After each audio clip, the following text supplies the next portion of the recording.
राज्य सरकार तरफ आहूत ओडिया पक्ष पालन अवसर में मंगलवार दिन रक्तदान अभियान कार्यक्रम ओडिशा रक्त केन्द्र पुरी रे अनुष्ठित होता।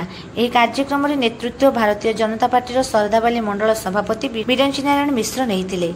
मंडल तरफ संजीव कुमार मुखर्जी, विभूति कुमार मिश्र, अजित मिश्र, विश्वजित महांती, राजेश नंद, अरक्षित बेहेरा, सुजित पट्टनायक, शिवशंकर दास यह सहित आपणक सेवार अनुष्ठान यह कार्यक्रम प्रमुख सहयोगी थिला।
बिरंची नारायण मिश्र सरदाबाली मंडल सभापति आमर ओडिया पक्ष एप्रिल 1 तारिख होमर ओडिशा स्वतंत्र प्रदेश रूप में 1936 मसीह मान्यता प्राप्त होता सेबठू आम ओडिशा दिवस पालन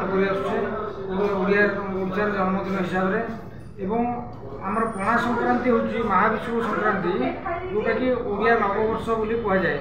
तेणु आमर 1 तारिख रु 14 तारिख पर्यंत ये जो 15 दिन व्यापी आम ओडिया पक्ष पालन करुचु। प्रत्येक दिन आमर सरकार तरफ किसी ना कि सेवा घोषणा कराई। यही क्रम आज हूँ एप्रिल 8 तारिख को रक्तदान अभियान हिसाब से आम ग्रहण करुचु। से हिसाब से आम सरदाबाली मंडल तरफ सहयोग कर सरकारी कार्यक्रम को आगे नीचु एवं आपण सेवार अनुष्ठान मुख्य भूमिका ग्रहण कर 50 यूनिट ब्लड आशा कर संग्रह करूँ तेणु डोनर गोटे गोटे आसुँच बर्तमान सुधा 15 जन डोनर दे सारे आसुँच अन्य जन जन कर देवे सब एवं रक्तर तो अभाव रहे खरा दिन में। तेणु जिते आम रक्तदान कर खरा दिन निश्चित भल कारण रोगी मैंने निहाती पाइबा दरकार। रक्तदान कले गोटे जीवन बचे रक्तर विकल्प ना। तेणु समस्ते आसतु रक्तदान करूँ।